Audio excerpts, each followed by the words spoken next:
Do you know what precautions you need to take after a liver transplant? It's a question worth pondering given the significant impact this operation can have. Liver transplant is a highly successful treatment, boasting a promising long-term survival rate. In fact, the discharge rates from the hospital post-surgery are impressively high, at around 95 to 96%.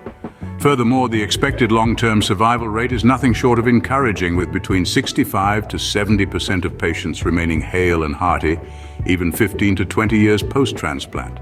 However, it's important to note that the risk of life immediately post-surgery is a real concern, standing at 3 to 4%.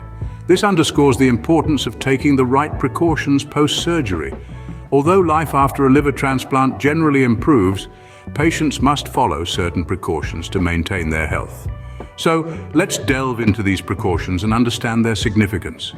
Nutrition plays a pivotal role after a liver transplant.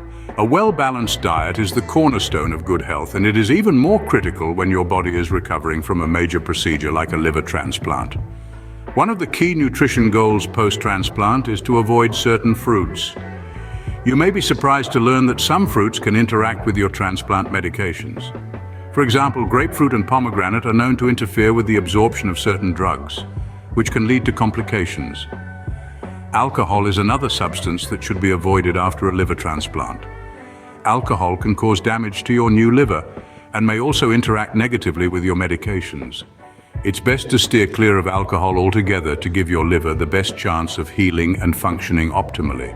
Food safety is also a critical consideration.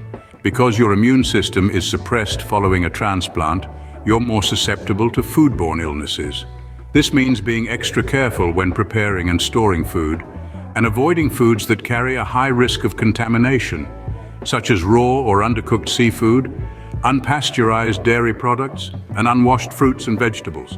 Another important nutrition goal is limiting potassium intake. Certain transplant medications can cause potassium levels to rise in the blood, which can lead to health issues. So it's wise to monitor and manage your potassium intake. This includes being mindful of foods high in potassium, such as bananas, oranges, potatoes, and tomatoes.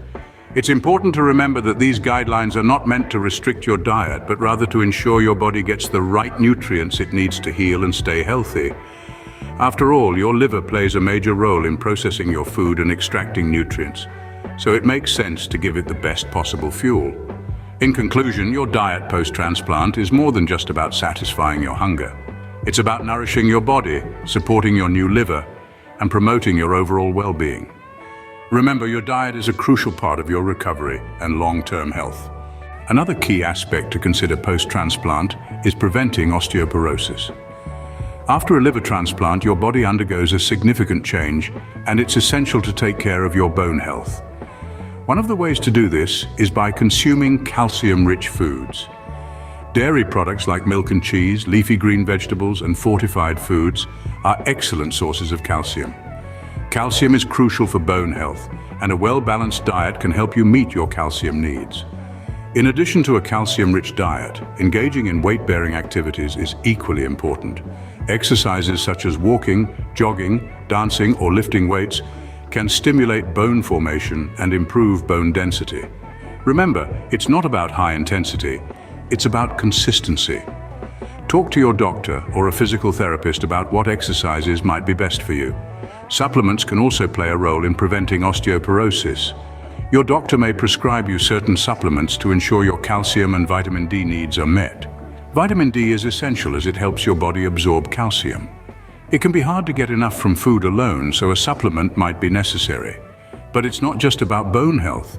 After a liver transplant, your body might need a little extra help to get all the nutrients it needs. This is where multivitamins and additional supplements come in. They can prevent deficiencies and help tackle certain symptoms that might arise post-transplant, like loss of taste or hair loss. However, it's important to remember that supplements are not a substitute for a healthy diet. They should be used alongside a balanced diet, not in place of one. So to sum up, taking care of your bone health and making sure you're getting all the nutrients your body needs post-transplant are crucial. Consume calcium-rich foods, engage in weight-bearing activities, and take your prescribed supplements. And don't forget about multivitamins and additional supplements that might be necessary to prevent deficiencies and address certain symptoms. Taking care of your bone health and ensuring adequate nutrition are critical steps towards a healthy life post-transplant. Post-transplant care also involves having a consistent plan in place. Now, why is this so crucial? Well, let's consider patients on Coumadin or warfarin. These are medications used to thin the blood post-transplant. It is not a one-and-done deal, but a long-term commitment. This is where a consistent plan comes into play. It's not only about taking the medication, it's about monitoring the dosage, understanding the side effects, and knowing how it interacts with other substances. The plan is there to ensure the blood stays at the right consistency. Too thin, and there can be bleeding issues. Too thick, and there could be a risk of clots. Having a consistent plan also means regular checkups with your doctor. Maintaining a healthy lifestyle and managing stress levels. It's about the big picture of your health post-transplant. Remember, consistency is key. Having a plan will help you manage your health more effectively post-transplant. The decision-making process for liver transplants is complex. It's not as simple as being put on a list and waiting for your turn. It involves a thorough evaluation by a multidisciplinary team of medical professionals. This team, known as the Transplant Committee, includes hepatologists, transplant surgeons, nurse coordinators, social workers, and dietitians, among others. Their job is to assess the medical and psychosocial suitability of a potential transplant candidate. The evaluation process is rigorous and is designed to ensure that the person receiving the transplant will have the best possible outcome. It involves a comprehensive assessment of the patient's health, including the severity of their liver disease, their overall health status, and their ability to adhere to the post-transplant care plan. Now, there's some controversy surrounding liver transplants. Some argue that the system is unfair, that it favors certain individuals over others, or that it passes judgment on people based on their past behaviors. But let's be clear, the focus of the transplant team and the evaluation process is on saving lives, not passing judgment. Consider this. If a firefighter rushes into a burning building, they don't stop to ask whether the person they're rescuing has made good life choices. Their job is to save lives. It's the same with the transplant team. Their job is to identify those who are in dire need of a transplant and who will have the best chances of a successful outcome.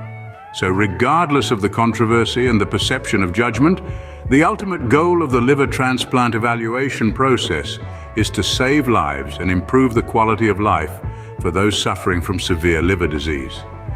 The team meticulously reviews each case, weighing the potential benefits and risks to make the best possible decision for each individual patient. The aim is always to provide the best medical care to those in need, regardless of their past actions. The focus, at its core, is on preserving life and giving each patient the opportunity for a healthier, longer life post-transplant. Hearing first-hand experiences can provide valuable insights into life after a liver transplant. Meet Julianne Vassar-Chuck, a former athlete and a beacon of resilience. Back in 2008, Julianne was diagnosed with a rare disease known as primary sclerosing cholangitis, or PSC for short. This condition affects the bile ducts and can often lead to the need for a liver transplant.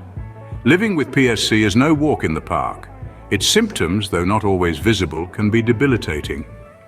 Imagine feeling a constant fatigue, an invisible itch that never seems to subside, and an unshakable mental strain. These are some of the challenges Julianne had to grapple with daily. It's akin to starting a race several meters behind everyone else, with the added burden of managing limited energy levels. At the time, Julianne was working at the University of Minnesota Duluth. PSC posed a significant challenge to her job, forcing her to navigate the demands of her role while dealing with the symptoms of the disease. It's a testament to her strength and determination that she managed to balance these aspects of her life. Julianne's story took a turn when she became a liver transplant recipient. The transplant was a beacon of hope, a chance for a new lease on life. But it also meant a lifelong commitment to strict precautions and lifestyle changes, similar to those required for kidney or bone marrow transplant recipients.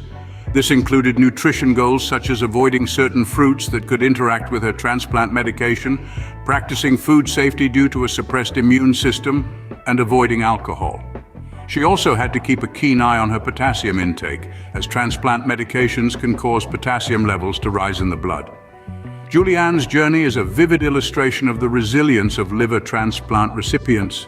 It underscores the importance of proper care post-transplant, from adhering to dietary guidelines to engaging in weight-bearing activities to prevent osteoporosis. Julianne's story is a testament to the resilience of liver transplant recipients and the importance of proper post-transplant care. That's all for today's video. If you found this information helpful, don't forget to subscribe to our channel for more health tips and updates. Hit the subscribe button below and turn on notifications so you never miss out on our latest content. Thanks for watching, and we'll see you in the next one.